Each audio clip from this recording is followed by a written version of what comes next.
At the edge of the Arctic, Iceland stands at the front lines of the climate crisis. Its waters are warming, its glaciers are retreating, and its volcanoes are stirring, turning this island into the planet's canary in a coal mine.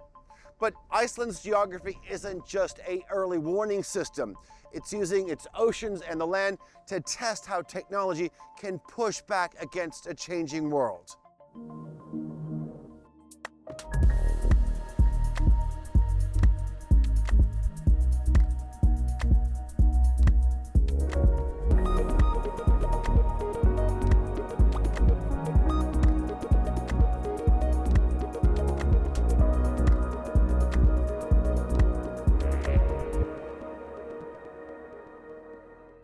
With its glaciers, lava fields, and snow-capped mountains, Iceland looks frozen in time. But let's be clear, beneath your feet, the planet is restless.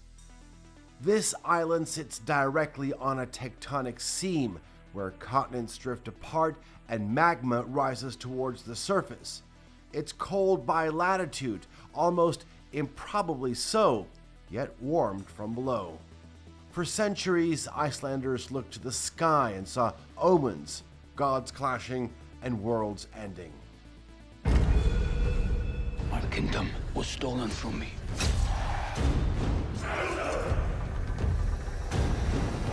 My heart knows only revenge.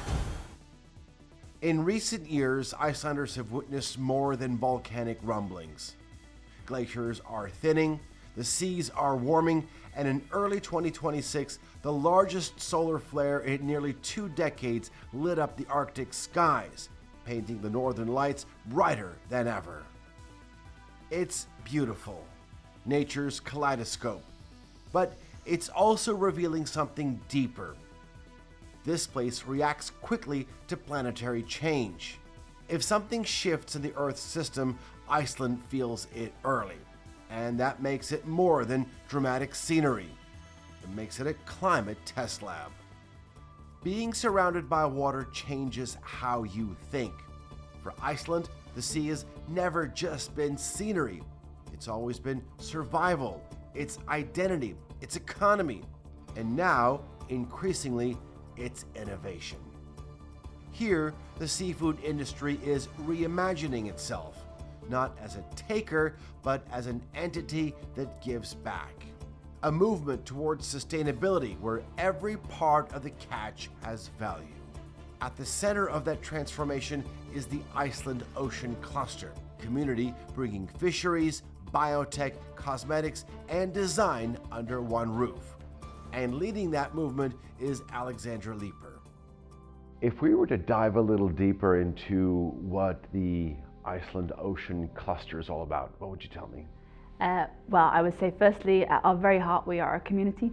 We are a physical home as well as a big community of people working in the ocean space, in ocean innovation, and what we call the blue economy. So everything to do with fisheries, aquaculture, even cruise ships and ecotourism.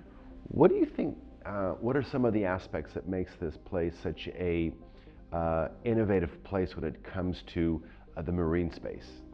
For Iceland particularly, I mean, we're an island nation surrounded by the ocean. The heritage of the whole country has been based on fish, on the ocean, being also very physically connected with the elements, and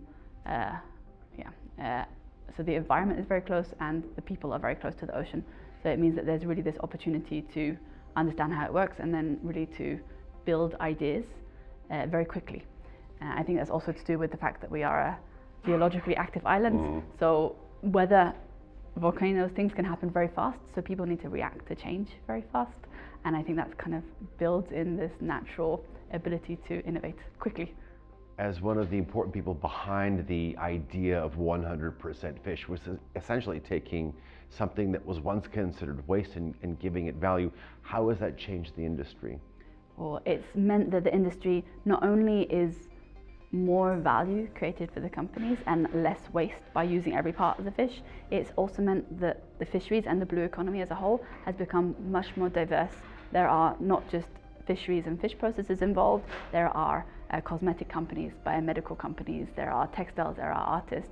And when we have an ecosystem that's this resilient with so many different ideas coming from different directions, it really means that we have a more resilient blue economy as well. We can adapt to change faster because there's more people thinking about the challenges. Circularity is a big part of what you do. Bio, cosmetic products, what are some of the things that really excite you? Oh, there's lots of things. I really love when it's something, a sector that you're not imagining could be part of the fisheries economy. For example, let's take cosmetics, because this is a really exciting one. In Iceland, we use the skin of the Atlantic cod, and it's processed into collagen peptides, and then these are put into beauty and nutritional supplements. Because we know when we ingest collagen, not only does it provide us with dietary collagen and protein, which is great for energy and health and muscle building, but also it gives us more of the building blocks for more collagen, which is good for our joints, good for our skin, and that really then brings in this whole new mix of people that are interested in skincare and cosmetics, and also branding and wellness in that sector. And I would say another one that I'm really enjoying at the moment is using shells from like mussels and oysters into ceramics and even bioglasses, because not only are they very beautiful, they're functional, and it's this complete reimagining of what we used to use these materials for. That same innovative sustainability mindset doesn't stop at the shoreline. At On Power's Geothermal Park, energy production is no longer linear. Electricity and heat are only the beginning. Things like geothermal fluids, minerals, gases are all future chapters. Streams once treated as byproducts are now inputs for new industries. It's circularity applied to infrastructure, which seeks to make peace with nature. By applying innovation to our operations, we're changing a linear model of energy production into a circular ecosystem. We're trying to maximize value, like I said, but also creating value in harmony with nature in a sustainable way. So innovation, you have to apply innovation to rethink something that's been the same for decades. Also just almost innovation in just like changing the way people think and their perspective and attitude towards it. You have to rethink basic models and figure out ways to utilize resources in a circular manner. It's not easy. It's very difficult to add, we're adding complexity to our own operations, but we're also adding economic value. We're creating jobs, and that's, as a publicly owned company, we are responsible and we should do that. Iceland isn't just the land of fire and ice, it's also a testbed for some of the most ambitious climate solutions on the planet. With its abundant renewable energy and volcanic geology, it makes it the perfect place to capture and store carbon. And while the rest of the world is debating on how to reverse the damage done by emissions, here in Iceland, they're already capturing and storing it away. The truth is, even renewable systems produce byproducts. Geothermal plants release carbon dioxide. Yes, far less than fossil fuels, but present nonetheless. And in Iceland, that waste stream has sparked something radical. If you can't avoid every emission, what if you could remove it from the air entirely? Well, there's a specific technology that tackles that problem. These fans pull in air with carbon dioxide inside the collector. Where carbon dioxide binds to solid sorbent, specialized materials can absorb liquids, fluids, and other chemicals. That sorbent is heated to 100 degrees Celsius, which releases CO₂. The concentrated CO₂ is collected and stored. Climeworks is a pioneer in direct air capture technology. Its industrial-scale machines can extract carbon dioxide straight from the atmosphere. In Iceland, its flagship facilities do the first steps of the carbon capture process using these giant machines to pull carbon dioxide right out of the air. This plant, called Mammoth, represents the next step in Climeworks' carbon capture technology. It expands on the earlier Orca facility, scaling the system to remove far more carbon dioxide from the air. Maxim Willemse, Plant Operations Director in Iceland, is one of the key engineers. The facility behind us is befittingly, it's quite large, it's mammoth. Yes. But it's actually a scaled up version of a previous facility, Orca, that you had right now. What are the main differences between your first facility and this much larger one here? So I've been running Orca for almost 4 years now, and Mammoet for 1 year. And the step that we took, first of all, is in size, right? We went 10 times bigger to create economy of scale. But of course, as we are a young developing technology that is still relatively young, we also have to make technological advancements in terms of robustness, availability. So how well does the equipment perform outside? Orca, the first winter in Iceland was a disaster, I can tell you. The second winter was good, already better, and the third winter was a success. And that we achieved that by changing components, by changing vulnerable elements in the plant, and all those learnings went into the next version of this generation of technology, which culminated in Mammoet. One distinct difference is, for example, that at Orca we only stack 2 containers on top of each other, and we process them in duos, in pairs. While here at Mammoet we stack them 3 high, and we process them in quadruplets, 4 containers at the same time, doing exactly the same process step and taking the CO2 to the process hall for injection later at the same time. How important is energy efficiency when you scaling up 10 times here? So Iceland is a perfect location to start because we had a low carbon emitting geothermal energy source in combination with the opportunity to inject the CO2 into the bedrock here in the basaltic rock, which you know from Carbfix, and that created an ideal condition for this scale of processing. We want to go bigger, right? But in order to go bigger on a unit base, we need to become more efficient. So we are in Zurich actively working with a lot of people, a lot of smart people, to make the process more efficient, make the filter material more efficient, reduce the thermal mass of the machinery that we have, because you can imagine if you do heating up and cooling down of a lot of steel, that costs a lot of energy. If you can reduce the ratio of steel to filter material, you become more efficient. We are learning how to adapt to conditions. We are learning how to optimize the process times, the settings for different filter materials that we have available. So we are a super exciting young company, even we are already doing it at this scale. Direct air capture is energy intensive. To pull carbon from the atmosphere, you need power. But the truth is, if that power is dirty, the math collapses. Here, the energy comes from geothermal sources, just meters away. Low carbon, it's always there, and it's always reliable. That combination, clean energy and basaltic geology, makes Iceland uniquely suited for this fight. And that's why companies like Climeworks choose this place to scale. So Climeworks' mission evolves around retrieving the negative emissions. So we don't focus on the carbon capture part with carbon capture and utilization, let's say. That belongs into the world of avoidances. We focus on the removal part.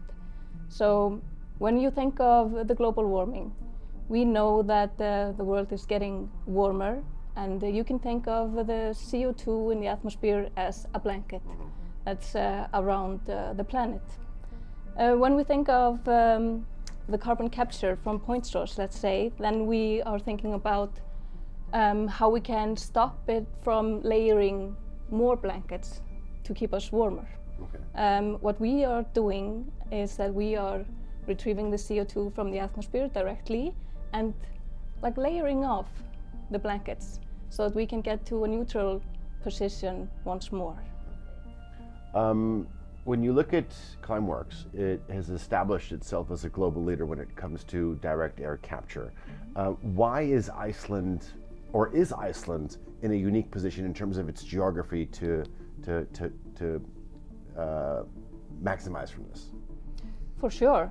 Iceland has many resources that fit very well with direct air capture. Like here, especially where we are located, Climeworks is located in the Geothermal Park up in Hellisheiði in Iceland. And there we have direct access to like all of the natural resources that we need to achieve our goal. So here we have both very good storage potentials and partner up here with our team at Carbfix, where they turn the CO₂ that we capture into stone with mineralization.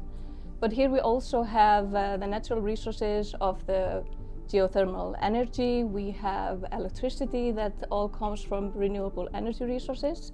So it all comes together in a very perfect way for us to use our direct air capture technology here. Do you feel that this is still in its infancy, or perhaps a niche, or perhaps, what's the word I'm looking for, complementary way when it comes to a credible solution to fight the climate change? Or do you feel that at some point it's going to become mainstream? It needs to become mainstream.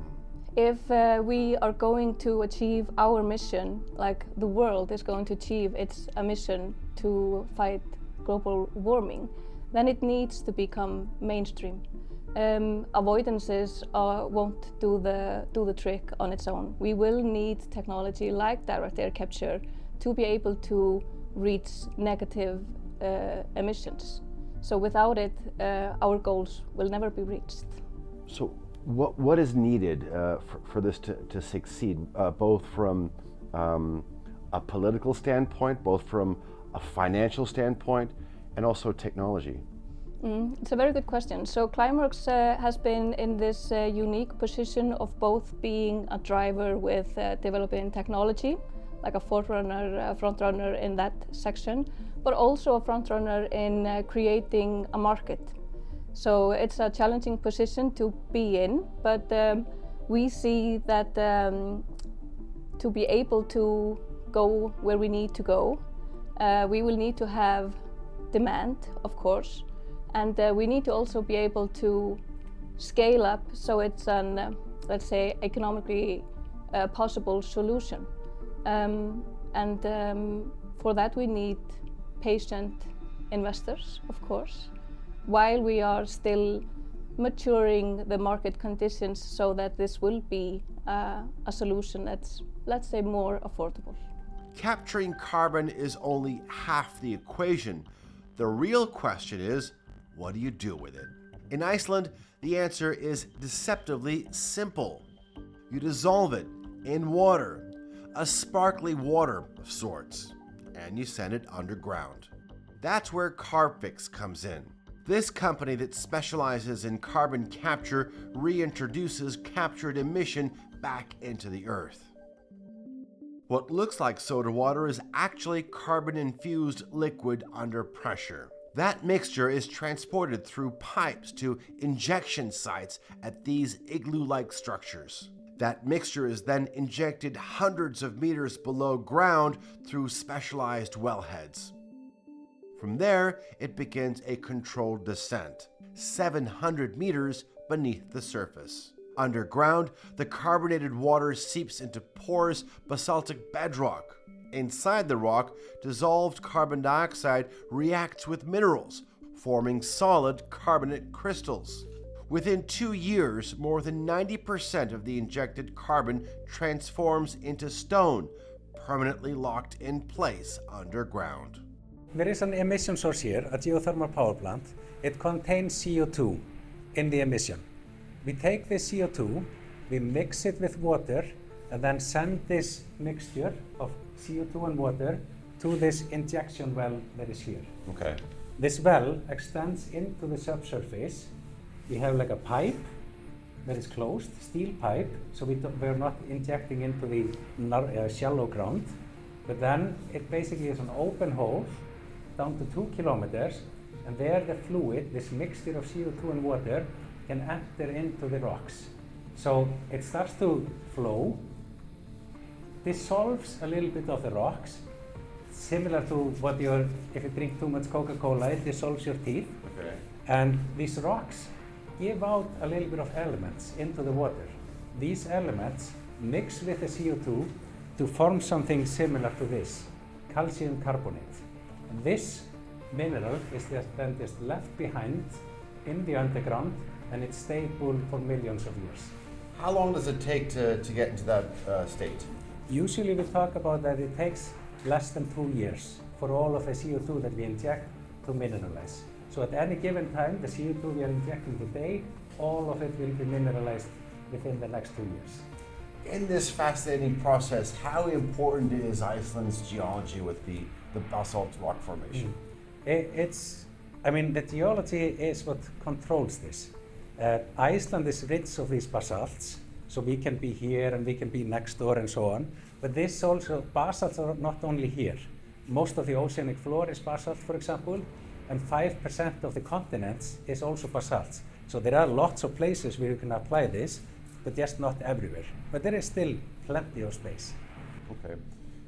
When you inject this fizzy material underneath the ground, you're using technologies like 3D mapping. How do you ensure the safety in terms of the permanence of all of it? So first of all, we monitor what we are doing. So we are always quantifying the mass that we are injecting. We are making sure this is all done under pressure. There is no leak, in the infrastructure. But we also look at the surroundings. So we map from the surface, check and verify that there is no leak to the surface, and we also monitor the chemistry, the chemical composition of what we inject, and also we have wells or boreholes in the vicinity where we can extract fluid, check the chemistry there, and we can compare it to the chemistry of the injected water. The difference, we are basically seeing the absence of CO2 in wells that are close by. It means the CO2 was left behind. Got it. What's remarkable is that this isn't a futuristic invention. It's geology. Over 99% of the Earth's carbon is already stored in rock. Carbfix simply accelerates what nature has done for millions of years. To understand how scalable that idea really is, I spoke with Carbfix CEO Edda Aradóttir. It is the most permanent form of storing carbon, to mineralize it, turn it to stone. And in fact, this is nature's way of storing carbon. Over 99.9% of all carbon that exists on Earth is already stored in the form of minerals in the rocks beneath our feet.